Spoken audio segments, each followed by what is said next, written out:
Question 1.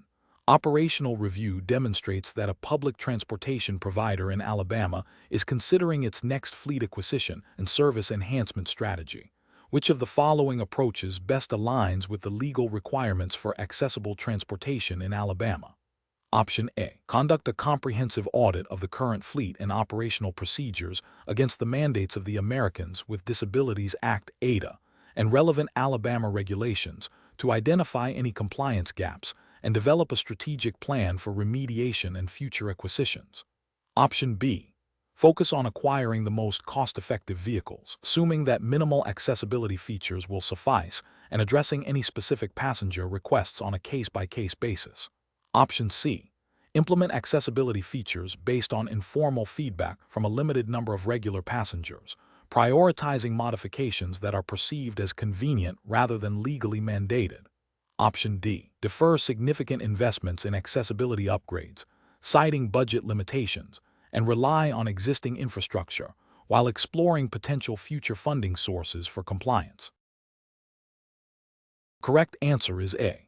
Conduct a comprehensive audit of the current fleet and operational procedures against the mandates of the Americans with Disabilities Act (ADA) and relevant Alabama regulations to identify any compliance gaps and develop a strategic plan for remediation and future acquisitions. Explanation. Scenario analysis. This scenario is professionally challenging because it requires balancing operational efficiency with the fundamental legal rights of individuals with disabilities. A transportation provider in Alabama must navigate the specific requirements of the Americans with Disabilities Act (ADA) as applied to public transportation, and potentially any state-specific regulations that may offer additional protections or clarify federal mandates. Failure to comply can result in significant legal repercussions, reputational damage, and most importantly, the denial of essential mobility services to individuals with disabilities. Careful judgment is required to ensure that all operational decisions are not only practical, but also legally sound and ethically responsible. Correct approach analysis. The best professional practice involves proactively assessing existing vehicle fleets and operational procedures against the legal requirements for accessible transportation in Alabama, specifically focusing on the ADA mandates for vehicles and service provision. This approach prioritizes compliance by identifying potential gaps and developing a strategic plan for remediation, which may include vehicle modifications, staff training, or policy adjustments. This is correct because it directly addresses the legal obligations under the ADA, which requires public transportation entities to provide accessible services. This proactive stance ensures that the provider is not only meeting current legal standards, but is also prepared for future accessibility enhancements, thereby safeguarding the rights of individuals with disabilities to equal access to transportation. Incorrect approaches analysis. One incorrect approach involves relying solely on anecdotal feedback from a small, non-representative group of passengers regarding accessibility. This is professionally unacceptable because it substitutes subjective opinions for objective legal requirements. The ADA mandates specific design features and service standards that cannot be adequately assessed through informal feedback alone. Another incorrect approach is to assume that compliance is achieved simply by having a few vehicles equipped with lifts, without considering the operational aspects of providing accessible service, such as route planning, scheduling, and driver training. This fails to address the comprehensive nature of accessible transportation requirements, which extend beyond mere equipment to encompass the entire service delivery system. Finally, an approach that prioritizes cost savings by delaying necessary upgrades to accessible features, citing budget constraints, is also professionally unacceptable. While financial considerations are important, they cannot supersede legal obligations to provide accessible transportation. Such a delay constitutes a failure to meet the non-discrimination principles enshrined in the ADA and Alabama law. Professional reasoning. Professionals in the transportation sector in Alabama should adopt a systematic and legally informed decision-making process. This involves 1. Thoroughly understanding the specific legal obligations under the Americans with Disabilities Act and any relevant Alabama state statutes or regulations pertaining to accessible transportation. 2. Conducting a comprehensive audit of current fleet operational procedures and staff training to identify any discrepancies with legal requirements. 3. prioritizing compliance by developing a phased plan for necessary upgrades, modifications, and training, allocating appropriate resources. 4. Engaging with disability advocacy groups and individuals with disabilities to gain insights into their experiences and needs, ensuring that operational changes are practical and effective. 5. Regularly reviewing and updating policies and procedures to maintain ongoing compliance and adapt to evolving accessibility standards and best practices. Question 2. Operational review demonstrates that a long-term employee in Alabama has requested a modified work schedule due to a newly diagnosed medical condition that impacts their ability to adhere to the standard 9-to-5 workday. The employer is concerned about potential disruptions to team coordination and client availability. What is the most appropriate course of action for the employer to take in response to this request? Option A. Initiate a formal interactive process with the employee to discuss their limitations, explore potential schedule modifications, and assess if these modifications would impose an undue hardship on the business. Option B. Offer a temporary minimal adjustment to the schedule that does not fully address the employee's stated limitations, with the expectation that the employee will adapt. Option C. Deny the request outright, citing potential negative impacts on team workflow and client service without further discussion or investigation. Option D. Implement a significant schedule change that may not be necessary or feasible, based on assumptions about the employee's needs, without consulting the employee. The correct answer is A.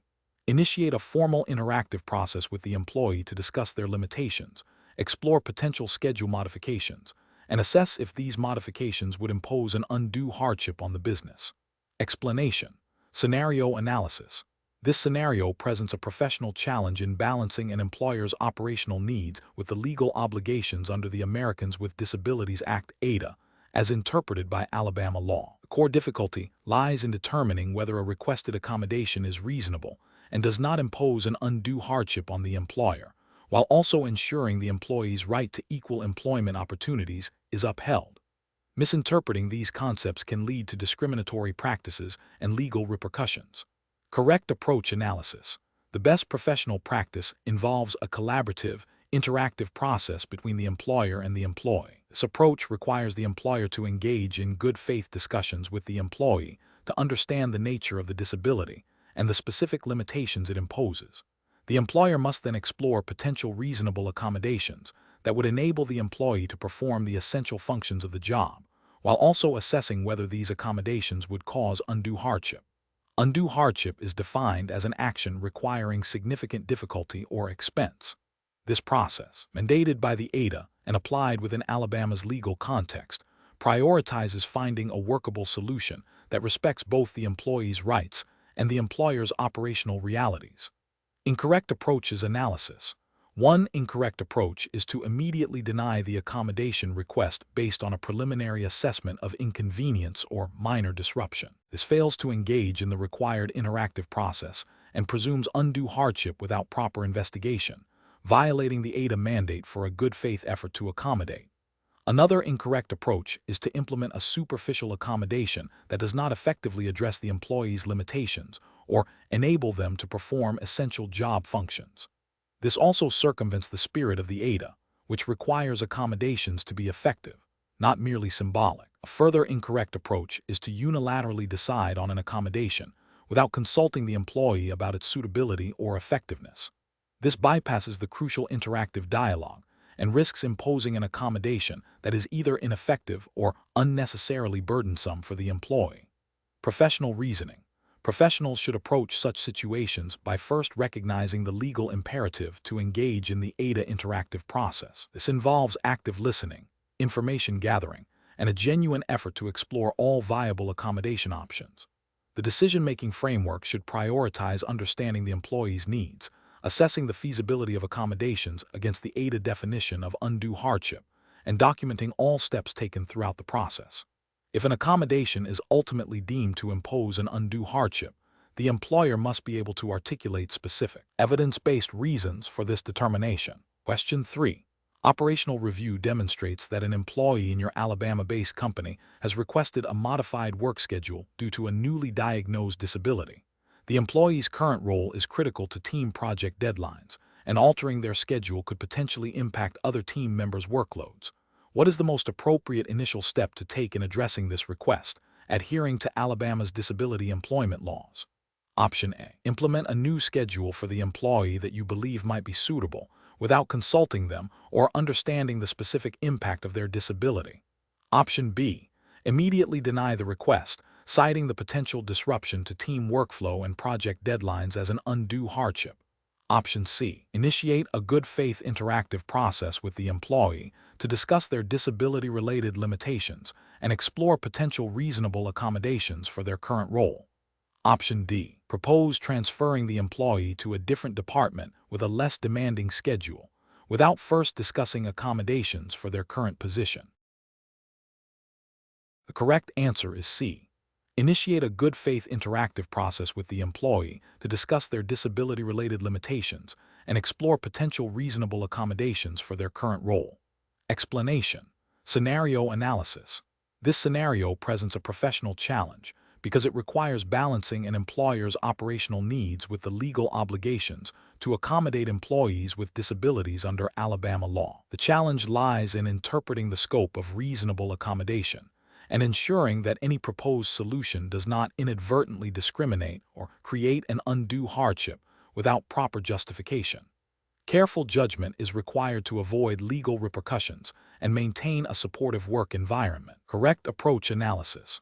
The best professional practice involves engaging in a good faith interactive process with the employee to identify potential reasonable accommodations. This approach directly aligns with the principles of the Americans with Disabilities Act (ADA), which is the primary federal legislation governing disability rights and is incorporated into Alabama's employment practices. The interactive process is mandated to explore effective accommodations that enable the employee to perform the essential functions of their job. This process requires open communication, a willingness to consider various options, and a focus on the employee's specific needs and limitations. By initiating this dialogue, the employer demonstrates a commitment to compliance and a proactive approach to disability inclusion. Incorrect approaches analysis.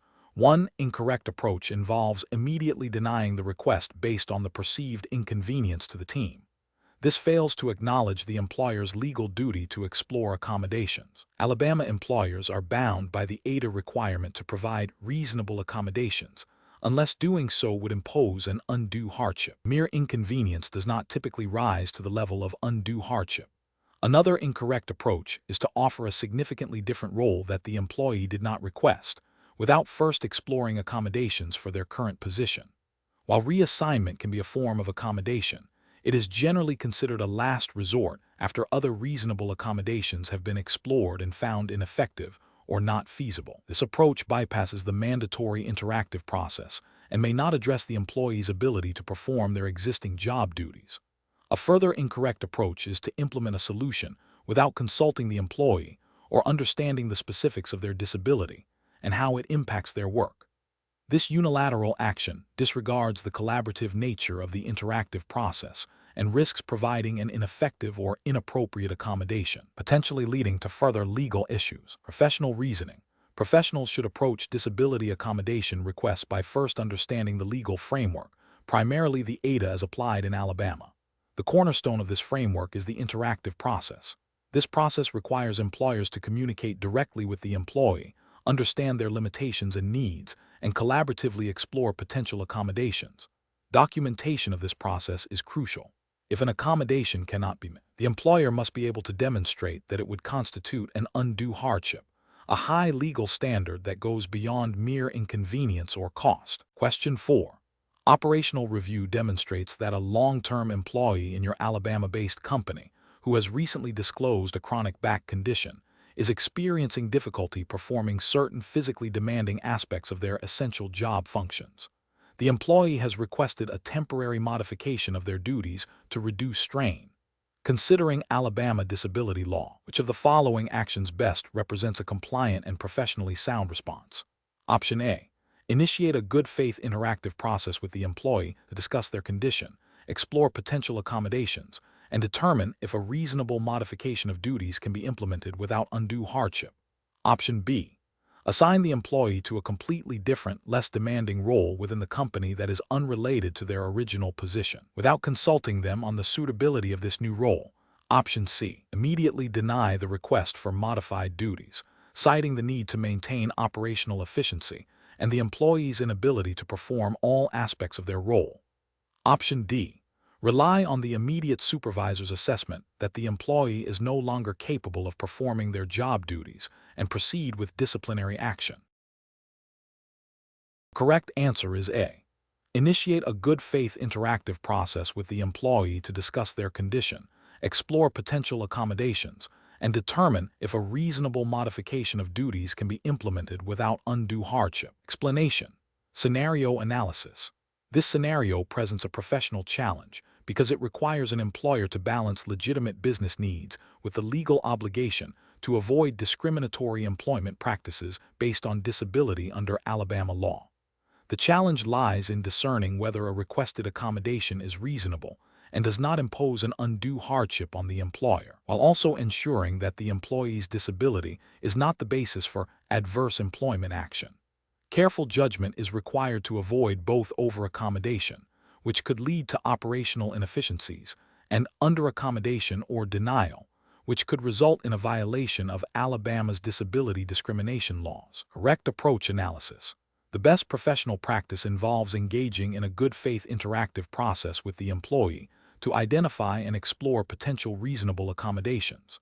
This process, mandated by principles underlying disability discrimination law, requires open communication to understand the nature of the disability and how it impacts the employee's ability to perform essential job functions. The employer must then determine if a proposed accommodation is effective and does not cause undue hardship. This approach is correct because it directly addresses the employer's duty to accommodate under Alabama law, which prohibits discrimination against individuals with disabilities and requires reasonable accommodations unless they impose an undue hardship. This proactive and collaborative approach minimizes the risk of legal challenges and fosters a supportive work environment. Incorrect approaches analysis. One incorrect approach involves immediately denying the request for modified duties without exploring alternatives or engaging in dialogue. This failure to engage in the interactive process is a direct violation of the principles of reasonable accommodation. Alabama law, like federal disability law, expects employers to explore accommodations, not simply reject requests outright. This approach risks a finding of discrimination because it presumes the request is unreasonable or impossible without investigation. Another incorrect approach is to implement a modified duty assignment that is not directly related to the employee's essential job functions or that creates a significant burden on other employees without proper justification. While some modification may be necessary, the accommodation must be effective in allowing the employee to perform their role or a comparable role. Implementing an ineffective or overly burdensome accommodation can be seen as a failure to provide a meaningful accommodation or as an attempt to circumvent the accommodation requirement, potentially leading to claims of discrimination. A third incorrect approach is to rely solely on a supervisor's subjective opinion that the employee cannot perform the job, without a thorough assessment of the disability's impact and potential accommodations. Alabama law requires objective consideration of an employee's abilities and limitations, and the employer's duty to accommodate. Subjective opinions, especially when not supported by evidence or a good faith interactive process, can be interpreted as discriminatory bias rather than a legitimate business decision. Professional reasoning. Professionals should approach disability accommodation requests by first understanding the legal framework in Alabama, which prohibits discrimination and mandates reasonable accommodation. The core of the decision-making process should be the interactive process. This involves 1. Listening to and understanding the employee's limitations and needs. 2. Researching and identifying potential accommodations that address those limitations. 3. Assessing the feasibility and reasonableness of each accommodation, considering factors like cost, operational impact, and impact on other employees. 4. Documenting the entire process, including discussions, proposed accommodations, and the final decision. This systematic approach ensures compliance with the law and promotes fair treatment of employees with disabilities. Question 5. The monitoring system demonstrates that an employee in Alabama has requested a modified work schedule due to a newly diagnosed medical condition that impacts their ability to commute during peak hours. The employee has suggested a start time 2 hours later than the standard schedule. What is the most appropriate initial response from the employer to ensure compliance with Alabama's disability accommodation requirements? Option A. Initiate a formal interactive process with the employee to discuss their specific limitations and explore potential accommodations, including the proposed schedule change and other feasible alternatives, while assessing for undue hardship. Option B. Inform the employee that a modified schedule is not possible due to the operational needs of the department and that they must adhere to the standard work hours. Option C. Advise the employee that their condition may prevent them from performing essential job functions and suggest they consider a different role within the company. Option D. Immediately approve the employee's requested schedule change without further discussion to avoid any appearance of non-compliance. The correct answer is A. Initiate a formal interactive process with the employee to discuss their specific limitations and explore potential accommodations, including the proposed schedule change and other feasible alternatives, while assessing for undue hardship. Explanation: the monitoring system demonstrates a potential breakdown in the employer's duty to provide reasonable accommodations under Alabama law. This scenario is professionally challenging because it requires balancing the employer's operational needs with the employee's right to equal employment opportunities, necessitating a nuanced understanding of what constitutes a reasonable accommodation and the interactive process. The best approach involves engaging in a good faith interactive process to explore all potential reasonable accommodations. This means actively communicating with the employee to understand the limitations imposed by their disability and to identify effective accommodations that would allow them to perform the essential functions of their job. This approach is correct because Alabama law, mirroring federal ADA principles, mandates this interactive process. The employer must demonstrate a genuine effort to find a solution, considering the employee's suggestions and exploring various options, including modifications to job duties, work schedules, or the work environment, as long as they do not impose an undue hardship on the employer. This proactive and collaborative engagement is the cornerstone of fulfilling the legal obligation to provide reasonable accommodations. An incorrect approach would be to dismiss the employee's initial suggestion without further exploration. This fails to engage in the required interactive process and prematurely concludes that no accommodation is possible. Ethically and legally, employers cannot simply reject an employee's proposed accommodation without a thorough investigation into its feasibility and potential alternatives. Another incorrect approach would be to implement an accommodation that does not effectively address the employee's limitations. While an accommodation is provided, if it does not enable the employee to perform the essential functions of their job, it is not a reasonable accommodation. This demonstrates a superficial compliance rather than a genuine effort to support the employee's ability to work.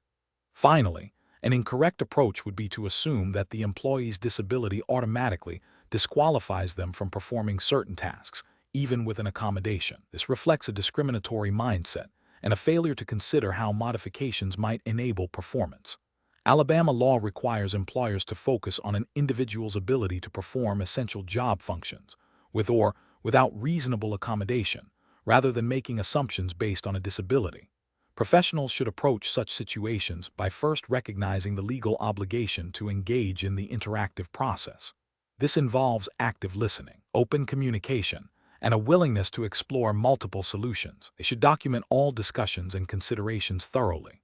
If an employee's proposed accommodation is not feasible, the employer must demonstrate that they explored alternative reasonable accommodations and that these alternatives also posed an undue hardship. The focus should always be on enabling the employee to perform essential job functions, not on whether the disability itself presents an insurmountable barrier. Question 6. Regulatory review indicates that a disability services provider in Alabama is developing new accessibility protocols. To ensure these protocols are comprehensive and align with international best practices, which international disability rights framework should be prioritized for guidance. Option A. Statements from regional disability advocacy groups. Option B. The United Nations Convention on the Rights of Persons with Disabilities, CRPD. Option C. The Universal Declaration of Human Rights utter. Option D. Alabama state statutes only. The correct answer is B. The United Nations Convention on the Rights of Persons with Disabilities, CRPD.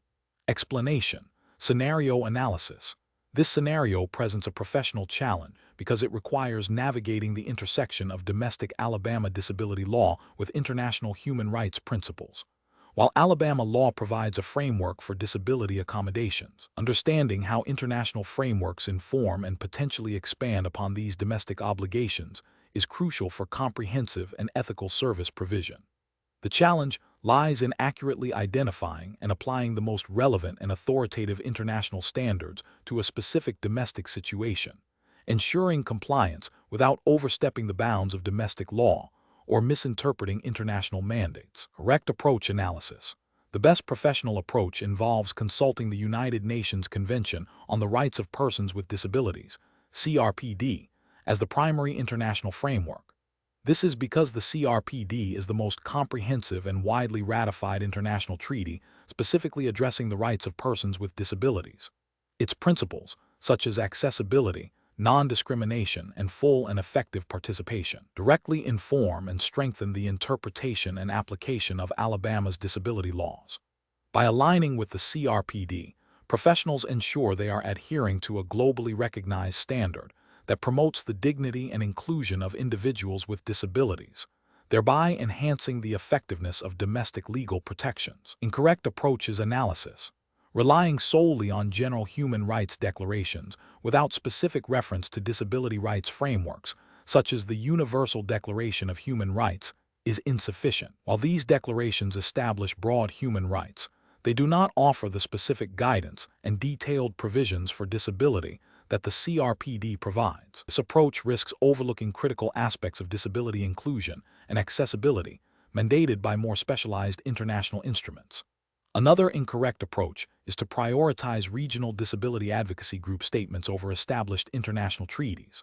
While these groups provide valuable insights and advocacy, their pronouncements do not carry the legal weight or comprehensive scope of a UN convention ratified by numerous states. Their recommendations should be viewed as supplementary rather than primary guiding principles when international legal obligations are in question.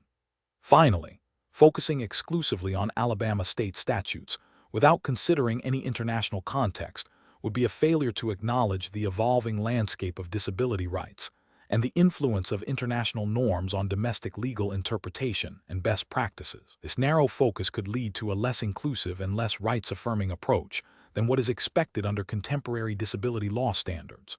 Professional reasoning. Professionals in Alabama dealing with disability law should adopt a layered approach to legal and ethical considerations. First, they must thoroughly understand and apply all relevant Alabama state statutes and regulations pertaining to disability rights and accommodations. Second, they should then consider how international frameworks, particularly the UN Convention on the Rights of Persons with Disabilities, CRPD, inform and potentially enhance these domestic obligations. This involves interpreting Alabama law in a manner consistent with the principles and spirit of the CRPD, aiming for the highest standard of protection and inclusion. When faced with ambiguity or gaps in domestic law, the CRPD can serve as a persuasive guide for best practices and ethical decision-making. Question 7. Performance analysis shows that an employee in Alabama has presented a doctor's note indicating a chronic condition that causes intermittent fatigue and occasional difficulty concentrating. The employer is considering how to respond to a request for potential accommodations. Which of the following approaches best aligns with the definition of disability under the Alabama Fair Employment Practices Act for employment purposes? Option A. Grant an accommodation immediately without further inquiry, assuming any reported medical condition automatically qualifies as a disability. Option B. Conduct an individualized assessment to determine if the chronic condition substantially limits one or more of the employee's major life activities, considering the impact of the fatigue and concentration difficulties on their ability to perform essential job functions and other significant life activities. Option C. Rely on the employee's general description of feeling tired and unfocused to determine that the condition does not rise to the level of a disability requiring accommodation. Option D. Deny any accommodation because the condition is not listed as a specific disability in common medical diagnostic manuals. The correct answer is B. Conduct an individualized assessment to determine if the chronic condition substantially limits one or more of the employee's major life activities, considering the impact of the fatigue and concentration difficulties on their ability to perform essential job functions and other significant life activities. Explanation. Scenario analysis. This scenario is professionally challenging because it requires a nuanced understanding of the definition of disability under Alabama law, specifically the Alabama Fair Employment Practices Act, FEPA, in the context of employment. Employers must balance the need to accommodate employees with genuine disabilities against potential business operational needs and the risk of discrimination claims. Misinterpreting the definition can lead to either failure to provide necessary accommodations, resulting in legal liability, or granting accommodations that are not legally required, potentially impacting efficiency. Careful judgment is required to distinguish between conditions that meet the legal threshold for disability and those that do not, ensuring compliance with FEPA. Correct approach analysis. The best professional practice involves a thorough assessment of the employee's condition against the statutory definition of disability under Alabama law. This means determining if the employee's physical or mental impairment substantially limits one or more major life activities. This approach is correct because it directly adheres to the legal standard established by FEPA. The Act defines disability as a physical or mental impairment that substantially limits one or more of the major life activities of the individual. This requires an individualized assessment of the employee's specific limitations and how they impact their ability to perform essential job functions or engage in other significant life activities. Incorrect approach is analysis. One incorrect approach is to deny accommodation solely because the employee's condition is not a recognized diagnosis in a common medical manual. This fails to acknowledge that Alabama law's definition of disability is broader than just listed conditions and focuses on the impact of the impairment on major life activities, not just the label of the condition. Another incorrect approach is to assume that any medical condition, regardless of its severity or impact, automatically qualifies as a disability requiring accommodation. This overlooks the crucial element of substantial limitation of a major life activity, which is a key component of the legal definition under FEPA. A further incorrect approach is to rely on anecdotal evidence or stereotypes about the employee's condition rather than conducting an individualized assessment based on medical documentation and the employee's reported limitations. This can lead to discriminatory practices and a failure to comply with the individualized nature of disability assessments required by law. Professional reasoning. Professionals should adopt a systematic approach when evaluating disability accommodation requests. This involves 1. Obtaining relevant medical documentation from the employee that describes the nature and extent of their impairment and its impact on major life activities. 2. Engaging in a good faith interactive process with the employee to understand their limitations and explore potential reasonable accommodations. 3. Assessing whether the impairment substantially limits one or more major life activities as defined by Alabama law. And 4. Determining if a reasonable accommodation can be provided that allows the employee to perform the essential functions of their job without causing undue hardship to the employer. This process ensures legal compliance and promotes a fair and inclusive workplace. Question 8. Stakeholder feedback indicates that employers in Alabama are sometimes uncertain about their obligations when an employee requests a reasonable accommodation for a disability. If an employee with a diagnosed chronic fatigue condition requests modifications to their work schedule to manage their energy levels and perform the essential functions of their role, which of the following represents the most appropriate and legally compliant approach for the employer? Option A. Deny the request outright, stating that the company's standard work schedule is non-negotiable and that the employee's condition is a personal matter. Option B. Offer a minor adjustment such as allowing occasional short breaks without further discussion, assuming this is sufficient to address the employee's needs. Option C. Require the employee to provide extensive and detailed medical records outlining every aspect of their condition before considering any adjustments to their work schedule. Option D. Initiate a collaborative discussion with the employee to understand their specific limitations and explore potential schedule modifications or other adjustments that would enable them to perform their job duties effectively, documenting all steps of this interactive process. The correct answer is D. Initiate a collaborative discussion with the employee to understand their specific limitations and explore potential schedule modifications or other adjustments that would enable them to perform their job duties effectively, documenting all steps of this interactive process. Explanation. Scenario analysis.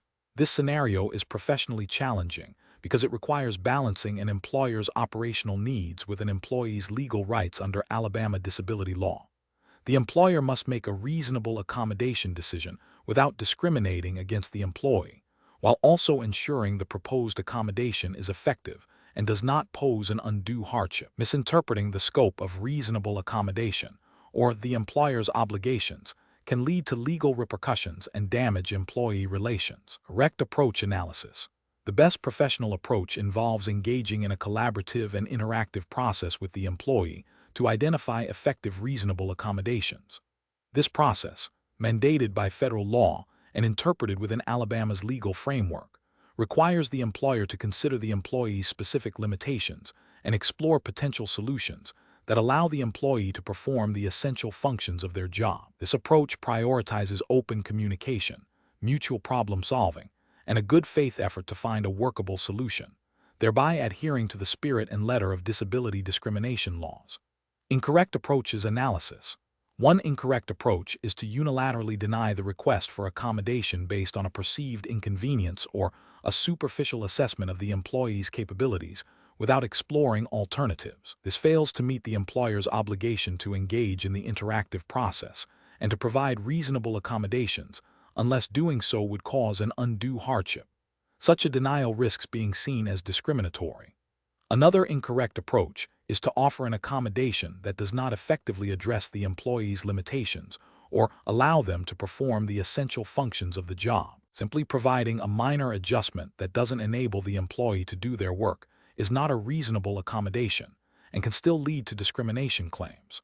A third incorrect approach is to dismiss the employee's request outright because the disability is not immediately obvious or because the employee has not provided extensive medical documentation beyond what is reasonable to establish the need for accommodation. Employers have a duty to consider accommodation requests even if the disability is not apparent, and the level of documentation required is generally limited to what is necessary to establish the disability and the need for accommodation. Professional reasoning. Professionals should approach disability accommodation requests by first understanding the employer's legal obligations under the Americans with Disabilities Act, ADA, and any relevant state laws, such as those in Alabama.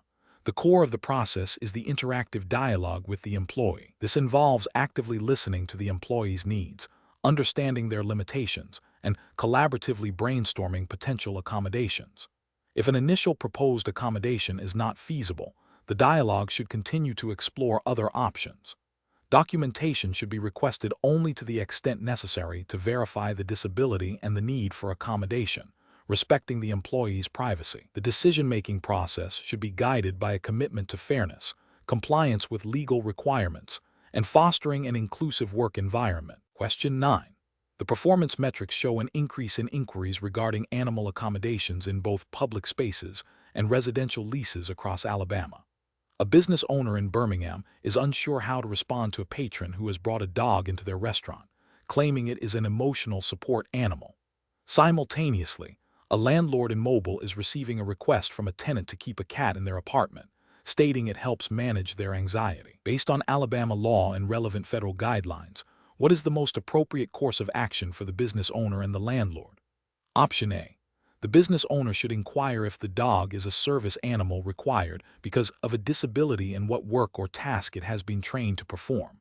If the patron confirms it is a service animal trained for a task, the owner should permit entry. The landlord should assess if the cat is a reasonable accommodation for a mental or emotional disability, considering the FHA, and if so, grant the accommodation, potentially with reasonable conditions. Option B. The business owner should deny entry to the dog, as only service animals trained for specific tasks are permitted under the ADA, and emotional support animals do not qualify for public access. The landlord should deny the cat, as emotional support animals are not legally recognized in Alabama housing. Option C.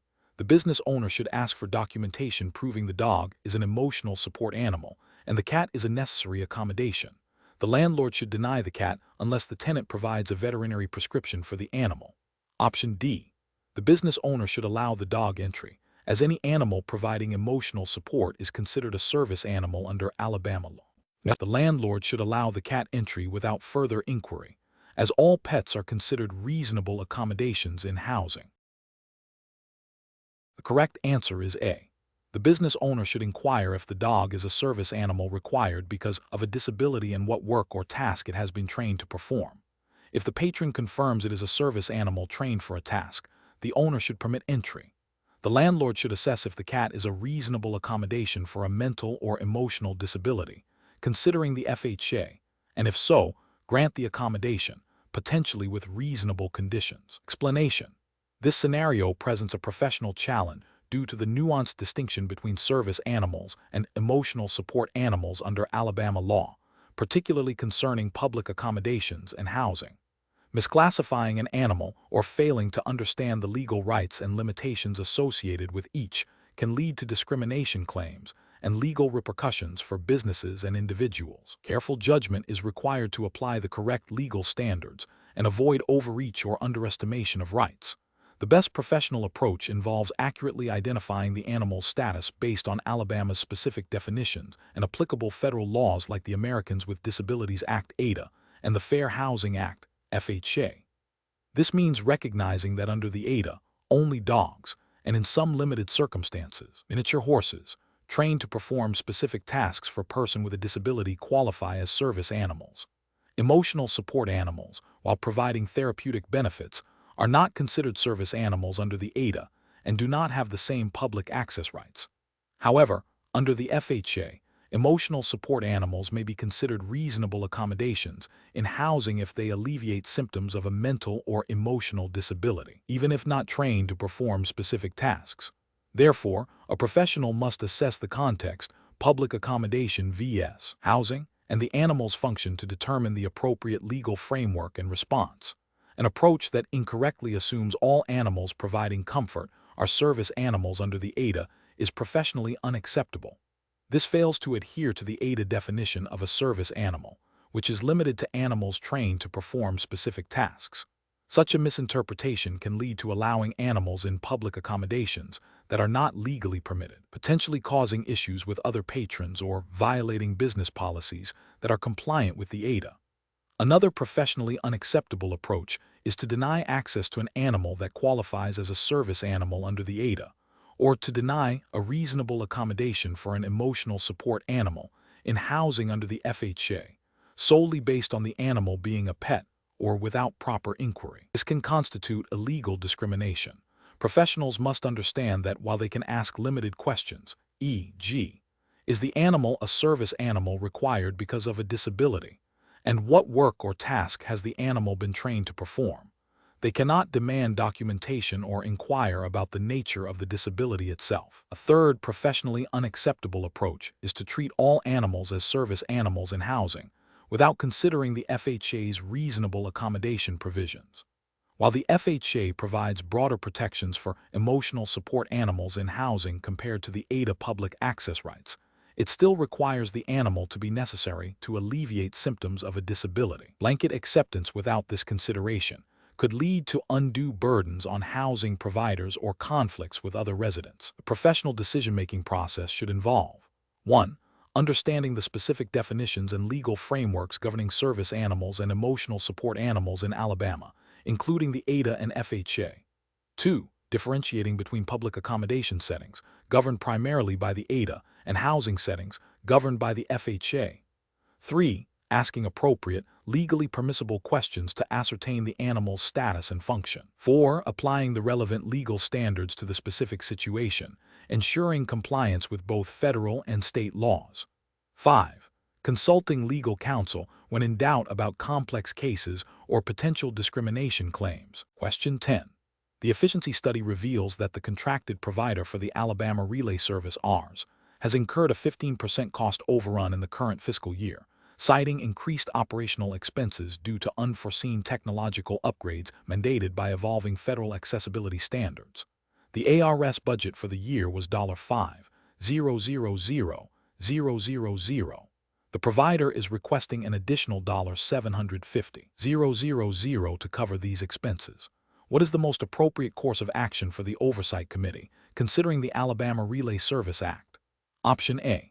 Reallocate funds from other state-funded disability support programs to cover the ARS shortfall, assuming these programs have sufficient reserves. Option B. Deny the additional funding request outright, as the provider exceeded their allocated budget, and instruct them to find internal cost savings.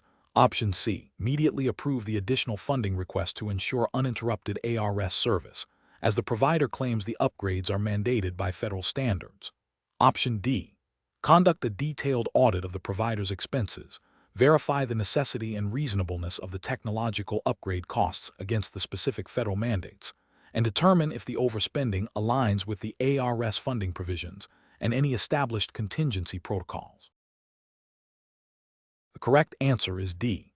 Conduct a detailed audit of the provider's expenses, verify the necessity and reasonableness of the technological upgrade costs against the specific federal mandates, and determine if the overspending aligns with the ARS funding provisions and any established contingency protocols. Explanation. The efficiency study reveals a critical juncture in the provision of telecommunication services to individuals with disabilities in Alabama. The challenge lies in balancing the statutory mandate for accessible telecommunication with the financial realities of implementing and maintaining these services, particularly when faced with unexpected cost overruns. Professionals must navigate the specific requirements of Alabama law concerning telecommunications access for individuals with disabilities, ensuring compliance while making sound financial decisions. The correct approach involves a meticulous review of the Alabama Relay Service (ARS) provider's financial reports and a thorough analysis of the cost overrun justification against the established ARS funding mechanisms and expenditure guidelines. This includes verifying that the reported expenses are directly attributable to the provision of ARS services and are reasonable and necessary. Alabama law, specifically the Alabama Relay Service Act, outlines the framework for funding and oversight of ARS.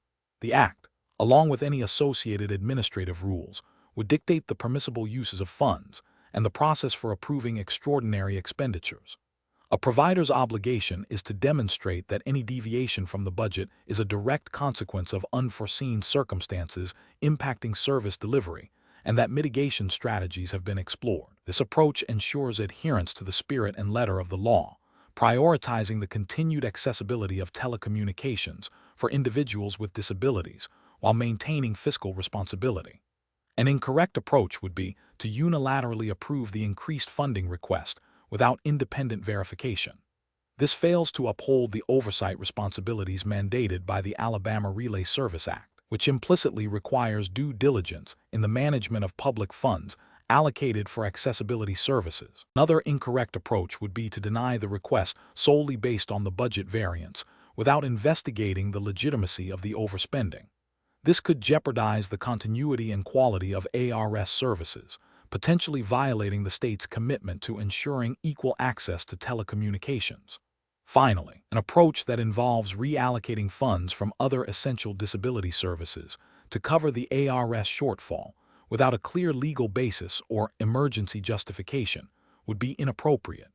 Such an action would disregard the specific funding streams and legislative intent for various disability support programs in Alabama. Professionals should employ a structured decision-making process that begins with understanding the specific legal framework governing ARS in Alabama.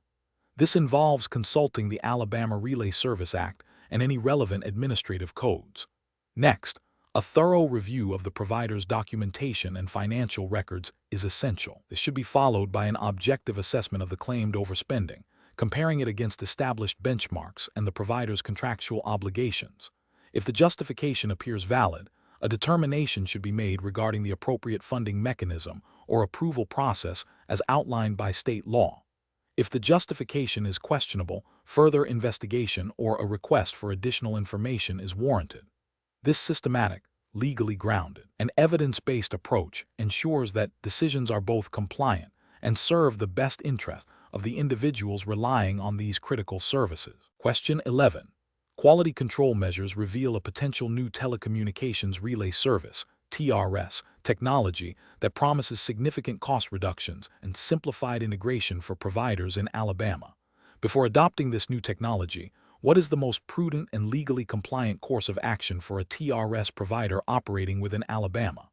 Option A. Accept the vendor's assurances that the technology is compliant with all relevant regulations without conducting independent verification, as this is the most efficient path to adoption. Option B. Implement the new technology with only basic functionality, believing that this level of service will be sufficient for the majority of users in Alabama. Option C. Prioritize the adoption of the new technology due to its cost savings and ease of implementation, assuming it will meet the general accessibility needs of users in Alabama.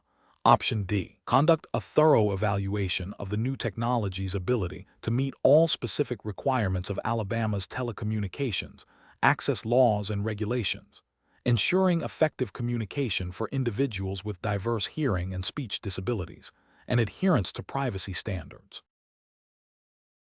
The correct answer is D. Conduct a thorough evaluation of the new technology's ability to meet all specific requirements of Alabama's telecommunications, access laws and regulations, ensuring effective communication for individuals with diverse hearing and speech disabilities, and adherence to privacy standards. Explanation. Scenario analysis. This scenario is professionally challenging because it requires balancing the legal mandate to provide accessible telecommunications relay services, TRS, with the practical realities of service delivery and the potential for misinterpretation or misuse of technology. Ensuring compliance with Alabama's specific regulations for TRS, while also upholding ethical standards of service and user privacy, demands careful judgment. The core challenge lies in accurately assessing the effectiveness and appropriateness of different TRS technologies in meeting the diverse needs of individuals with hearing or speech disabilities, as mandated by Alabama law. Correct approach analysis. The best professional practice involves a comprehensive evaluation of the proposed TRS technology, focusing on its ability to meet the specific requirements outlined in Alabama's telecommunications, access laws and regulations.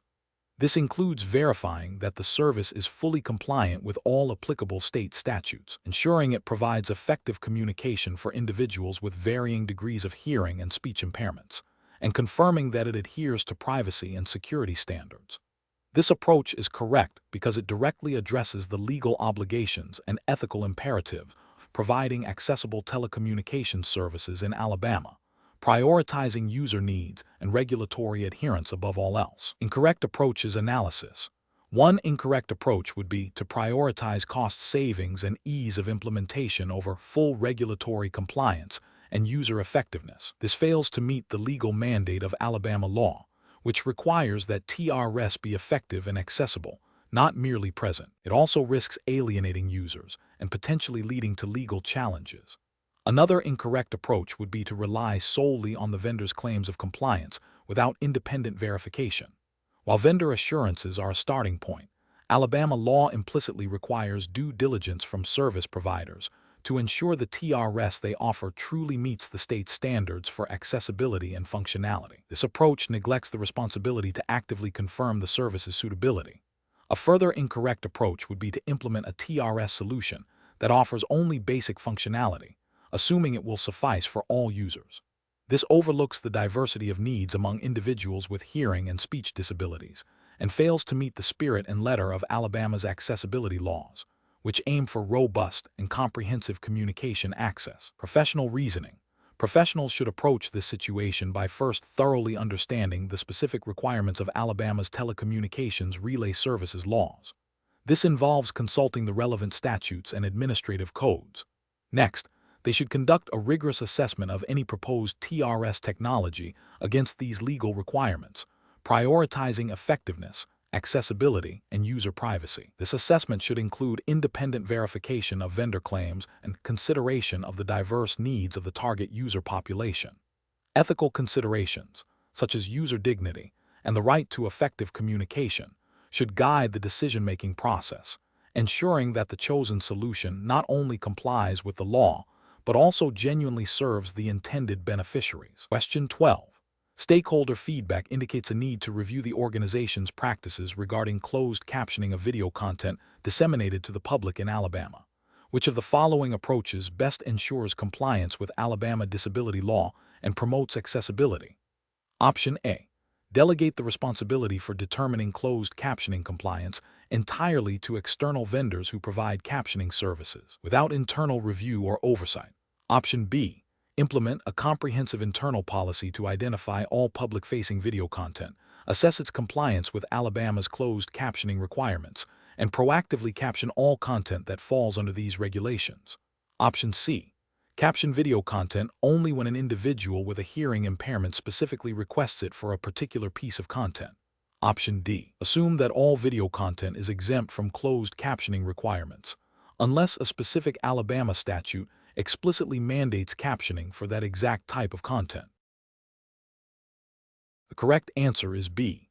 Implement a comprehensive internal policy to identify all public-facing video content, assess its compliance with Alabama's closed captioning requirements, and proactively caption all content that falls under these regulations. Explanation. This scenario presents a professional challenge because it requires balancing the legal mandate for closed captioning with the practicalities of implementation and the potential for unintended consequences. A thorough understanding of Alabama's specific disability law and its implications for public access is crucial for making sound decisions. The best professional approach involves proactively ensuring compliance with Alabama's closed captioning requirements for all public-facing video content. This means establishing a robust internal process that identifies all video materials, assesses their compliance status, and implements captioning for any content that falls under the state's regulations. This approach is correct because it prioritizes legal obligation and demonstrates a commitment to accessibility for individuals with hearing impairments, aligning with the spirit and letter of Alabama disability law. It avoids potential legal repercussions and fosters an inclusive environment. An incorrect approach would be to only caption content that is explicitly requested by an individual with a disability. This is professionally unacceptable because it shifts the burden of compliance onto the individual, which is contrary to the proactive nature of disability rights legislation. Alabama law aims to remove barriers, not to require individuals to identify and request accommodations for every instance of inaccessibility. Another incorrect approach is to assume that all video content is exempt unless specifically proven otherwise. This is a failure to adhere to regulatory requirements. Alabama law likely mandates captioning for certain types of public communications, and the onus is on the entity to ensure compliance, not to seek exemptions without due diligence. This approach risks noncompliance and overlooks the intended beneficiaries of the law. Finally, relying solely on third-party vendors to determine compliance without internal oversight is also an inadequate approach. While vendors can be valuable resources, ultimate responsibility for legal compliance rests with the organization. This approach fails to establish a comprehensive internal control mechanism and could lead to overlooking specific nuances of Alabama's regulations or unique content types. Professionals should employ a decision-making framework that begins with a thorough understanding of the relevant Alabama disability laws and their specific implications for closed captioning. This should be followed by an assessment of all video content produced or disseminated, a proactive implementation of captioning where required, and ongoing monitoring to ensure continued compliance. This systematic approach minimizes risk and maximizes accessibility. Question 13. Stakeholder feedback indicates concerns regarding the consistent application of eligibility criteria for special education services in Alabama. A school psychologist in Mobile County, Alabama, is presented with a referral for a student exhibiting significant academic difficulties. The student's parents report that the child struggles to keep up with classroom assignments and appears to have difficulty concentrating. The psychologist has administered an IQ test, which shows the student's score is in the low average range, and a standardized achievement test, which indicates the student is performing 2 grade levels below their peers in reading comprehension. What is the most appropriate next step for the school psychologist to take to determine eligibility for special education under Alabama law? Option A. Inform the parents that the student's difficulties are likely due to a lack of effective instruction at home, and that the school cannot provide special education services in such cases. Option B. conclude that the student does not qualify for special education services because their IQ score is not in the intellectually disabled range, and their academic struggles may be due to environmental factors. Option C. Initiate a comprehensive, multidisciplinary evaluation, including further assessments in all areas of suspected disability, observation, and consultation with parents and teachers, to determine if the student has a disability that adversely affects their educational performance and requires special education and related services. Option D. Recommend that the student be placed in a remedial reading program based on the achievement test scores, without further evaluation, as this clearly indicates a need for specialized instruction. The correct answer is C. Initiate a comprehensive, multidisciplinary evaluation, including further assessments in all areas of suspected disability, observation, and consultation with parents and teachers, to determine if the student has a disability that adversely affects their educational performance and requires special education and related services. Explanation. This scenario presents a professional challenge because determining eligibility for special education services in Alabama requires a thorough, individualized assessment that adheres strictly to the Individuals with Disabilities Education Act, IDEA, as implemented by Alabama law. Misinterpreting or misapplying these criteria can lead to a denial of necessary services for a child with a disability, violating federal and state mandates, or conversely, inappropriately placing a child in special education when they do not qualify, which is also a disservice. Careful judgment is required to ensure all legal and ethical obligations are met. The best approach involves a comprehensive evaluation conducted by a multidisciplinary team, considering all relevant information, including parental input, classroom observations, and standardized and non-standardized assessments, to determine if the child has a disability that adversely affects their educational performance and requires special education and related services. This aligns with Alabama's implementation of IDEA, which mandates an individualized evaluation process. Specifically, Alabama Administrative Code R. 290-8-9-022A requires that a child suspected of having a disability be evaluated by a multidisciplinary team. This evaluation must be conducted in all areas of suspected disability, including health, vision, hearing, social and emotional status, general intelligence, academic performance, communicative status, and motor abilities. The team must consider all data collected to determine if the child meets the criteria for one or more of the 13 disability categories, and if, as a result of the disability, the child needs special education and related services. This holistic and data-driven process ensures that eligibility is determined based on documented need and adherence to legal definitions of disability under IDEA. An incorrect approach would be to rely solely on a single test score or a teacher's subjective opinion without a comprehensive, multidisciplinary evaluation. This fails to meet the individualized assessment requirements of IDEA and Alabama law, which mandate a thorough review of all relevant data. Another incorrect approach is to deny eligibility based on the assumption that a child's struggles are solely due to environmental, cultural, or economic disadvantage, without first conducting a full evaluation to rule out an underlying disability that requires special education. Alabama Administrative Code R. 290-8-9-022B explicitly states that a child shall not be determined to be a child with a disability if the determinant factor is lack of instruction in reading or math or limited English proficiency. However, this exclusion does not preclude an evaluation to determine if a disability exists in conjunction with these factors. Finally, an approach that prematurely categorizes a child based on a suspected disability without the required comprehensive evaluation and determination by the multidisciplinary team is also professionally unacceptable, as it bypasses the legally mandated process. Professionals should employ a decision-making framework that prioritizes a child's right to a free appropriate public education, FAPE, as guaranteed by IDEA. This involves initiating the evaluation process promptly when a suspected disability is identified, ensuring the evaluation is comprehensive and conducted by qualified personnel, meticulously documenting all findings, and collaboratively determining eligibility with the multidisciplinary team, always in accordance with Alabama's specific regulations and federal IDEA guidelines. Question 14. Stakeholder feedback indicates a strong desire to expedite the renovation of a commercial property in Birmingham, Alabama, to minimize business disruption. The project manager is considering several approaches to address accessibility requirements. Which approach best aligns with Alabama's regulatory framework and ethical considerations for disability access? Option A. Defer detailed accessibility planning until after the primary renovation is complete, addressing any identified issues only if a complaint or legal challenge arises.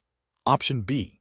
Proactively engage accessibility consultants and consult the Alabama Department of Rehabilitation Services, ADRS, guidelines and the Alabama Accessibility Code to inform all design and construction decisions. Option C. Implement accessibility features based on general industry best practices for universal design, assuming they will meet Alabama's specific requirements. Option D. Focus on the most cost-effective accessibility solutions available, prioritizing budget constraints over detailed compliance verification with Alabama's specific standards. The correct answer is B. Proactively engage accessibility consultants and consult the Alabama Department of Rehabilitation Services, ADRS, guidelines and the Alabama Accessibility Code to inform all design and construction decisions. Explanation. Scenario analysis. This scenario is professionally challenging because it requires balancing the immediate needs of a business with the long-term legal and ethical obligations to ensure accessibility for individuals with disabilities in Alabama. The pressure to complete a project quickly can lead to shortcuts that compromise compliance, potentially resulting in legal action, reputational damage, and exclusion of a significant portion of the population. Careful judgment is required to prioritize adherence to the Alabama Environmental and Economic Enhancement Act (EAF) and relevant accessibility standards over expediency. Correct approach analysis. The best professional practice involves proactively engaging with accessibility experts and consulting the Alabama Department of Rehabilitation Services, ADRS, guidelines and the Alabama Accessibility Code, which are derived from federal standards but may have state-specific interpretations or enforcement mechanisms. This approach ensures that all design and construction decisions are informed by current legal requirements and best practices for accessibility. It prioritizes compliance from the outset, minimizing the risk of costly retrofits and legal challenges. This proactive engagement demonstrates a commitment to inclusivity and adherence to Alabama's legal framework for accessibility. Incorrect approach is analysis. Implementing accessibility features based solely on general industry best practices without specific consultation with Alabama authorities or review of the Alabama Accessibility Code risks overlooking state-specific nuances or enforcement priorities. While general best practices are valuable, they may not fully encompass the specific requirements mandated by Alabama law, potentially leading to noncompliance. Adopting a wait-and-see approach, where accessibility modifications are only considered if mandated by a specific complaint or legal challenge, is ethically and legally unacceptable. This reactive stance not only violates the spirit of accessibility laws, but also exposes the business to significant legal penalties, fines, and negative publicity in Alabama. It demonstrates a disregard for the rights of individuals with disabilities. Prioritizing cost savings by selecting the least expensive accessibility solutions without verifying their compliance with the Alabama Accessibility Code is a critical failure. Cost should not supersede legal and ethical obligations. Inexpensive solutions may not meet the required standards, leading to future remediation costs and legal repercussions. Professional reasoning. Professionals in Alabama should adopt a systematic approach to accessibility compliance. This involves 1. Identifying all applicable federal and state accessibility laws and regulations, particularly the Alabama Accessibility Code, and any relevant ADRS guidelines. 2. Consulting with qualified accessibility professionals and legal counsel specializing in Alabama disability law. 3. Integrating accessibility requirements into the initial design and planning phases of any project. 4. Conducting regular accessibility audits and reviews throughout the project lifecycle. 5. Establishing clear internal policies and training programs to ensure ongoing awareness and adherence to accessibility standards. Question 15. Compliance review shows that a restaurant in Mobile, Alabama, has several potential accessibility issues under Title III of the Americans with Disabilities Act, including a narrow entryway, a restroom that is not wheelchair accessible, and a lack of Braille menus. What is the most appropriate course of action for the restaurant owner to ensure compliance with Alabama's public accommodation laws? Option A. Address accessibility issues only as specific complaints are filed by customers with disabilities. Option B. Argue that the restaurant is too small to be subject to extensive accessibility requirements and that no current customers have raised concerns. Option C. Implement only the least expensive modifications, such as providing a temporary ramp for the entryway, without a comprehensive assessment of other barriers. Option D. Conduct a thorough assessment of all potential accessibility barriers within the restaurant and develop a prioritized plan for implementing modifications that are readily achievable, consulting with accessibility experts as needed. The correct answer is D. Conduct a thorough assessment of all potential accessibility barriers within the restaurant and develop a prioritized plan for implementing modifications that are readily achievable, consulting with accessibility experts as needed. Explanation. This scenario presents a professional challenge because it requires balancing the operational needs of a business with the legal obligations to provide equal access to public accommodations for individuals with disabilities under Alabama law. The owner must make informed decisions that are compliant, practical, and uphold the dignity of all patrons. Careful judgment is required to avoid discriminatory practices, while also considering the feasibility and cost of modifications. The best professional approach involves a proactive and comprehensive assessment of the existing facility against the accessibility standards mandated by the Americans with Disabilities Act (ADA), as applied in Alabama. This includes identifying specific barriers to access for individuals with various disabilities, such as mobility impairments, visual impairments, or hearing impairments. The owner should then consult with accessibility experts or disability advocacy groups to understand the most effective and compliant solutions for remediation. Prioritizing modifications that address the most significant barriers and are readily achievable, while developing a plan for future improvements, demonstrates a commitment to compliance and inclusivity. This approach directly addresses the spirit and letter of Title III of the ADA, ensuring that the public accommodation is accessible to individuals with disabilities. An approach that focuses solely on addressing complaints as they arise is professionally unacceptable. This reactive strategy fails to meet the proactive obligations under Title III, which requires businesses to remove architectural and communication barriers where it is readily achievable to do so. Waiting for complaints can lead to repeated violations, potential litigation, and damage to the business's reputation. Furthermore, it suggests a lack of commitment to providing an accessible environment. Another professionally unacceptable approach is to implement only the most inexpensive or easiest modifications without a thorough assessment of actual accessibility barriers. While cost-effectiveness is a consideration in readily achievable modifications, it cannot be the sole determinant. Failing to address significant barriers, even if a minor modification is made, does not fulfill the legal requirement to provide equal access. This approach risks overlooking critical accessibility needs and may still result in a non-compliant facility. Finally, an approach that dismisses the need for modifications by claiming the business is too small or that existing patrons have not complained is also professionally unacceptable. Title III of the ADA applies to public accommodations regardless of size, provided they fall within the defined categories. The absence of complaints does not equate to compliance. It may simply reflect a lack of awareness or the inability of individuals with disabilities to access the facility in the first place. This stance demonstrates a disregard for legal obligations and ethical responsibilities. Professionals should adopt a decision-making framework that begins with understanding the specific legal requirements of Title III of the ADA as they apply in Alabama.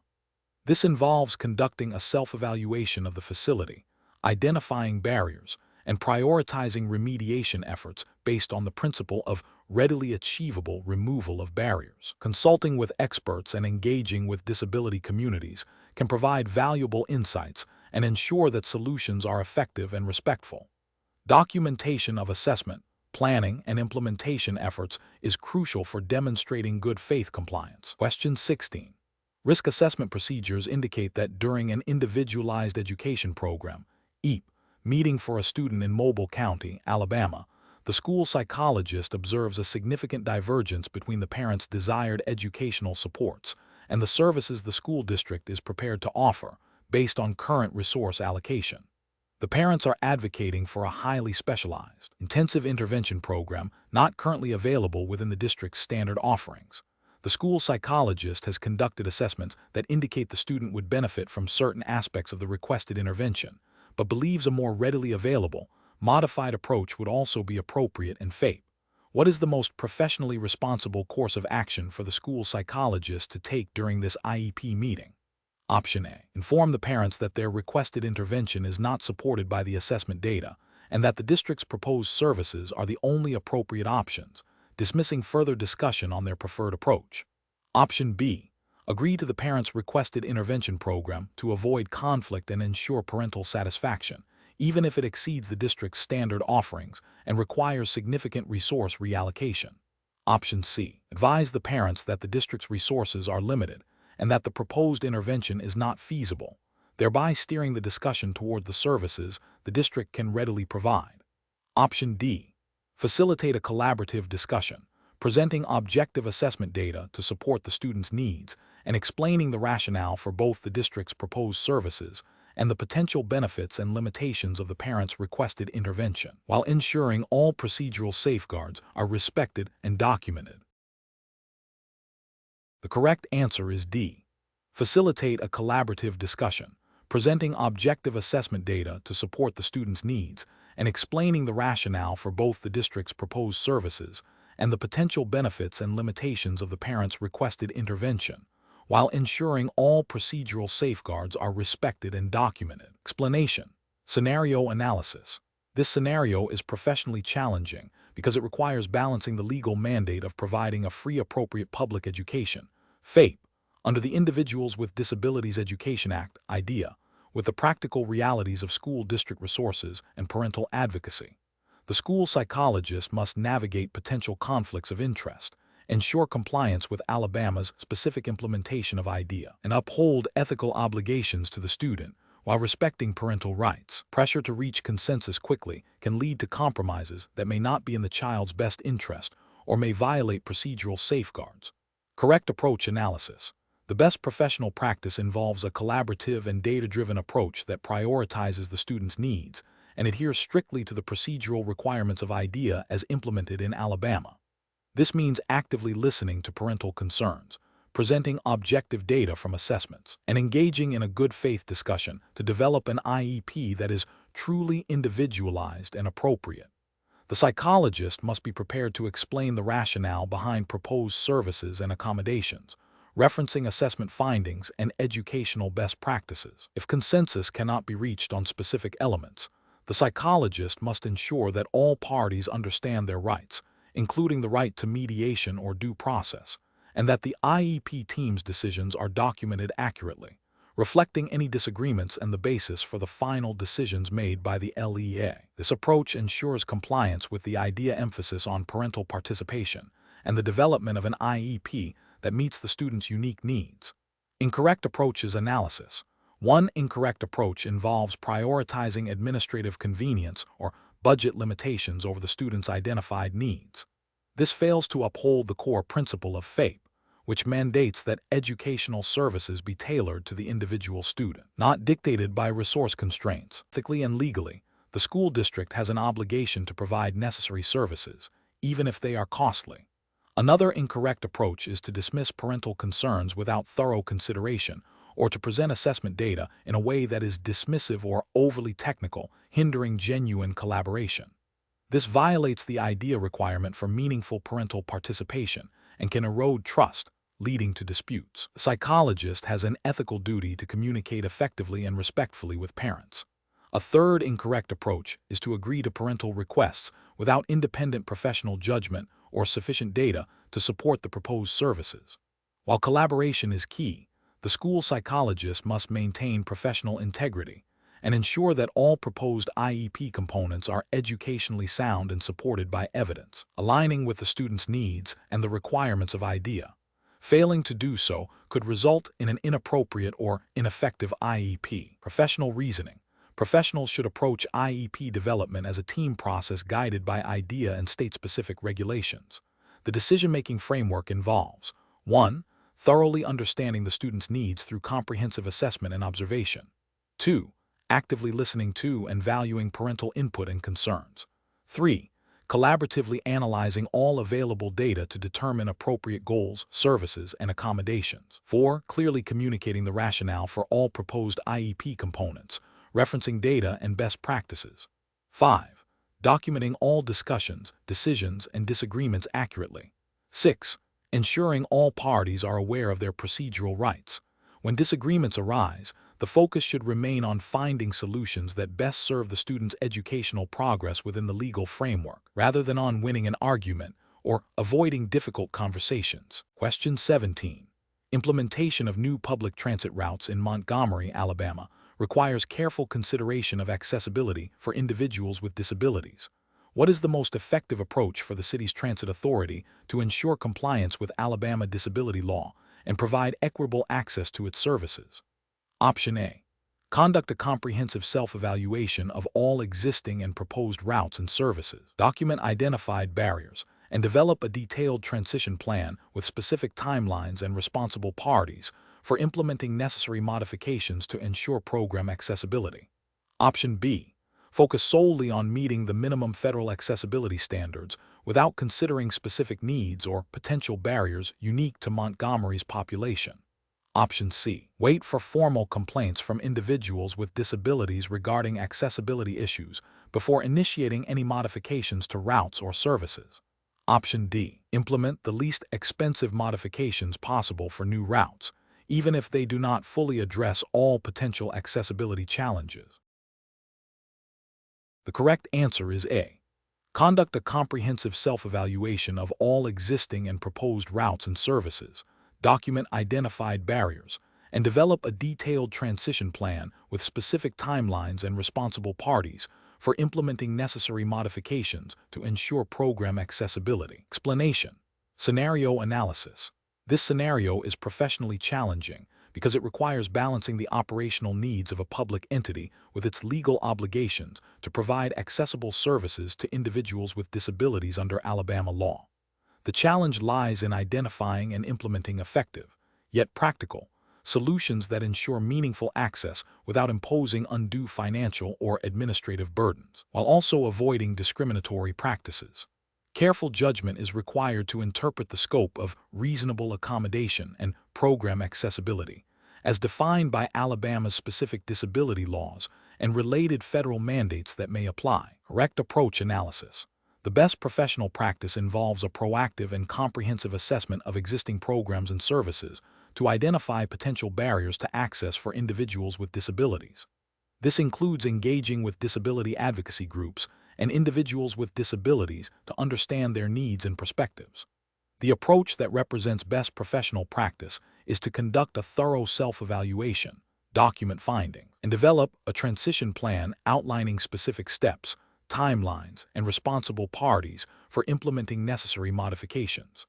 This aligns with the principles of ensuring program accessibility and providing reasonable accommodations as mandated by Alabama law, which emphasizes the importance of making public services usable by all citizens. This approach demonstrates a commitment to compliance and inclusivity by systematically addressing identified deficiencies. Incorrect approaches analysis.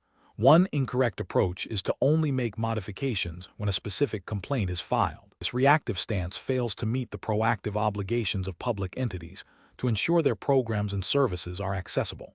It risks continued exclusion of individuals with disabilities and potential legal challenges for noncompliance with Alabama's disability access laws. Another incorrect approach is to implement superficial changes that do not fundamentally address the accessibility barriers, such as providing a ramp that is too steep or inaccessible. This approach is insufficient because it does not provide meaningful access and can be seen as a token effort rather than a genuine attempt to comply with legal requirements. Finally, an approach that prioritizes cost savings over accessibility, leading to the selection of the least expensive but least effective modifications, is also professionally unacceptable. This demonstrates a failure to prioritize the rights of individuals with disabilities and a disregard for the spirit and letter of the law, which requires effective and equitable access. Professional reasoning. Professionals should adopt a decision-making framework that begins with a thorough understanding of applicable Alabama disability laws and regulations. This involves conducting a comprehensive needs assessment, actively seeking input from the disability community, and developing a strategic plan for implementation. When evaluating potential solutions, professionals must consider effectiveness, feasibility, and compliance with legal mandates, always prioritizing the provision of meaningful access over mere superficial adherence. Regular review and ongoing commitment to accessibility are crucial components of responsible public service. Question 18. To address the challenge of ensuring effective communication for a deaf individual requesting to participate in a public town hall meeting hosted by the city of Birmingham, Alabama, which is a required public service, what is the most appropriate course of action for city officials? Option A. Engage in a direct conversation with the individual to understand their specific communication needs and explore the feasibility of providing a qualified sign language interpreter or other appropriate auxiliary aids and services that would ensure their full participation. Option B. Offer to provide a written transcript of the town hall meeting after it has concluded, without first exploring real-time communication accommodations. Option C. Inform the individual that while the town hall is a public service, providing a sign language interpreter would be an undue administrative burden, and suggest they rely on written materials distributed at the event. Option D. Advise the individual that they can bring a friend or family member to interpret for them, as this is a common way for individuals to receive communication support. The correct answer is A. Engage in a direct conversation with the individual to understand their specific communication needs and explore the feasibility of providing a qualified sign language interpreter or other appropriate auxiliary aids and services that would ensure their full participation. Explanation. This scenario presents a professional challenge because it requires balancing the immediate needs of an individual with a disability against the established procedures and resource limitations of a public entity, all while strictly adhering to Alabama's Title Roman II of the Americans with Disabilities Act, ADA, regulations concerning public services. The core tension lies in ensuring equal access and reasonable accommodations without compromising the integrity or feasibility of the service itself.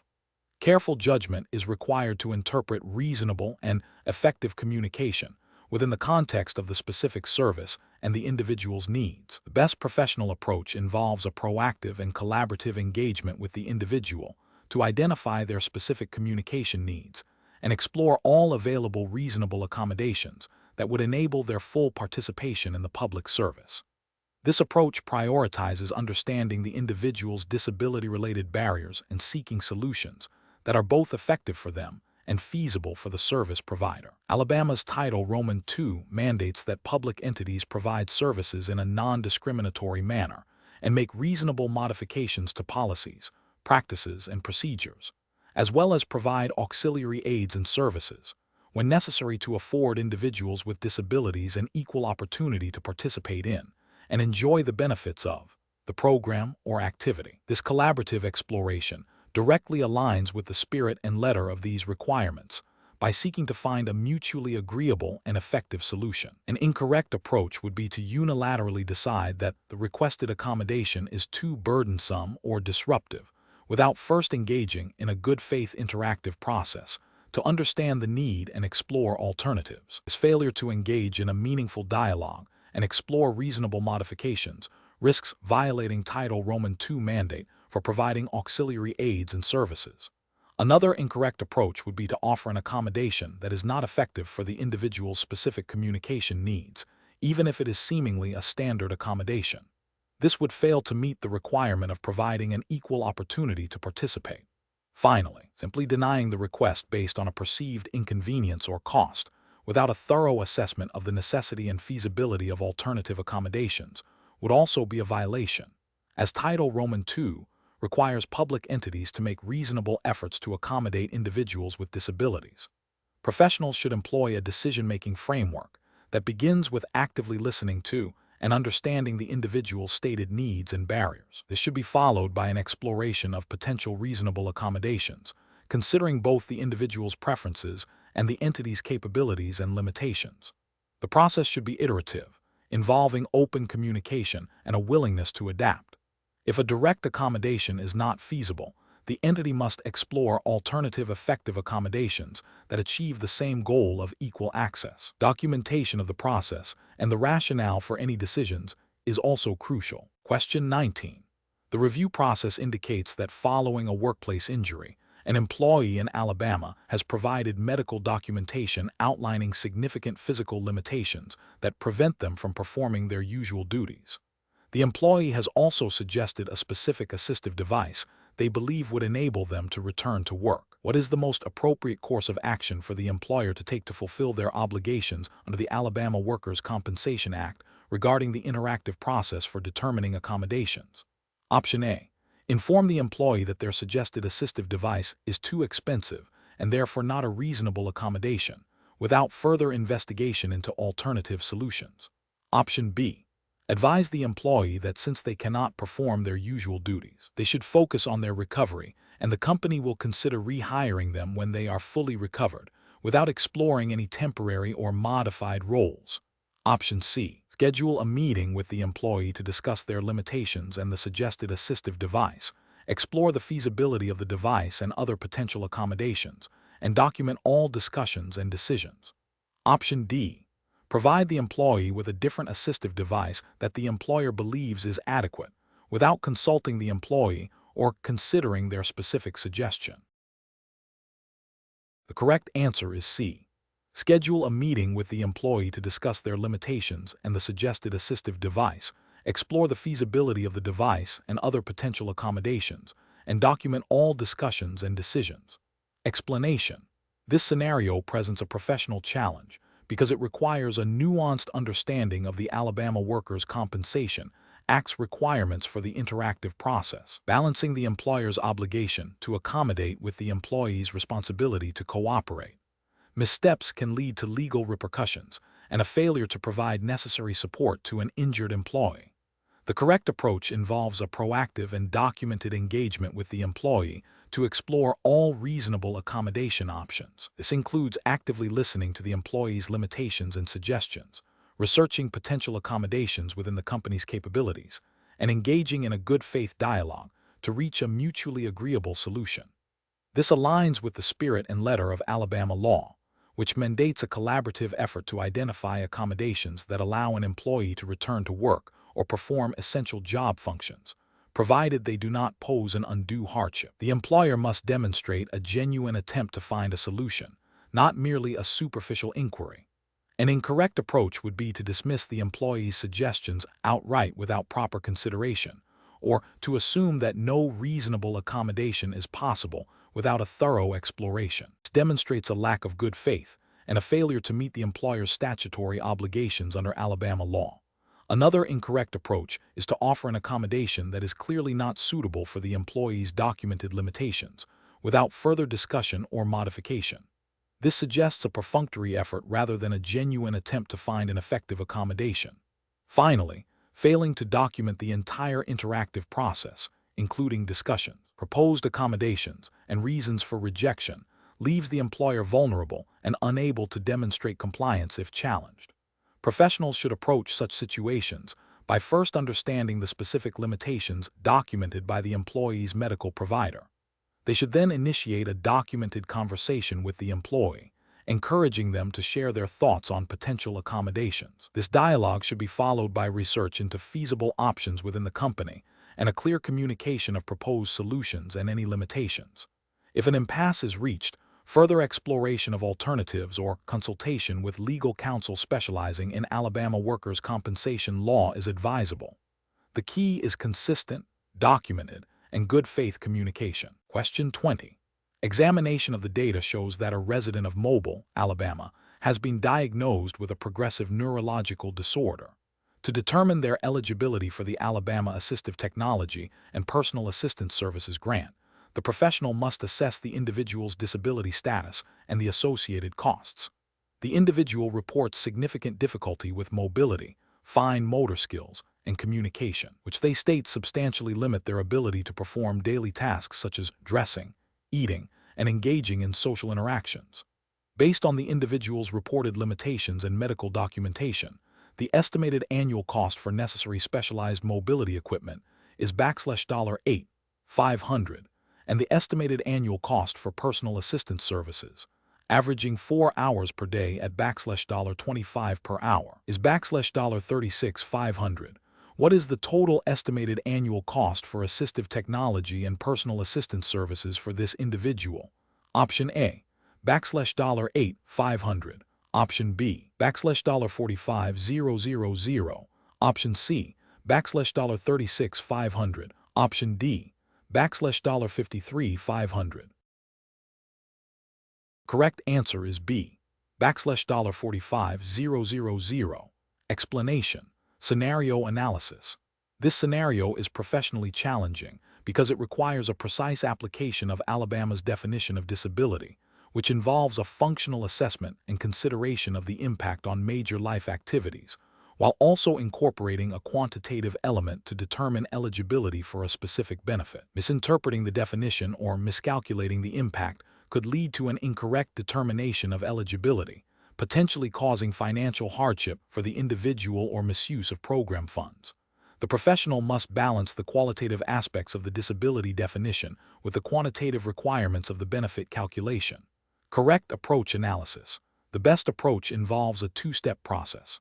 First, it requires a thorough assessment of the individual's physical and mental impairments to determine if they substantially limit one or more major life activities, as defined by Alabama law. This aligns with the core of Alabama's disability definition, which focuses on the impact of impairments. Second, it necessitates calculating the estimated annual cost of necessary assistive devices and personal assistance services, using a standardized methodology that accounts for the frequency and duration of assistance. This quantitative step is crucial for determining the benefit amount and ensuring it is directly tied to the documented needs arising from the disability. This approach is correct because it directly applies the statutory definition of disability and then quantifies the resulting need in a structured, defensible manner, ensuring both legal compliance and accurate benefit allocation. Incorrect approaches analysis. One incorrect approach would be to solely focus on the presence of a diagnosed medical condition without assessing its impact on major life activities. This fails to meet the Alabama statutory requirement that the impairment must substantially limit a major life activity. Another incorrect approach would be to estimate the annual cost of assistance based on a subjective, arbitrary figure without any systematic calculation or justification. This lacks the rigor required for financial determinations and could lead to over- or underestimation, violating principles of fairness and fiscal responsibility. Finally, an approach that calculates the benefit based on a percentage of the individual's previous income, without considering the actual costs of disability-related needs, would be incorrect, as it deviates from the purpose of the benefit, which is to cover specific assistive and personal care expenses. Professional reasoning. Professionals should approach such situations by first meticulously reviewing the relevant state statutes and regulations defining disability and outlining benefit calculations. They should then gather all available medical documentation and conduct a functional assessment to determine if the individual meets the legal definition of disability.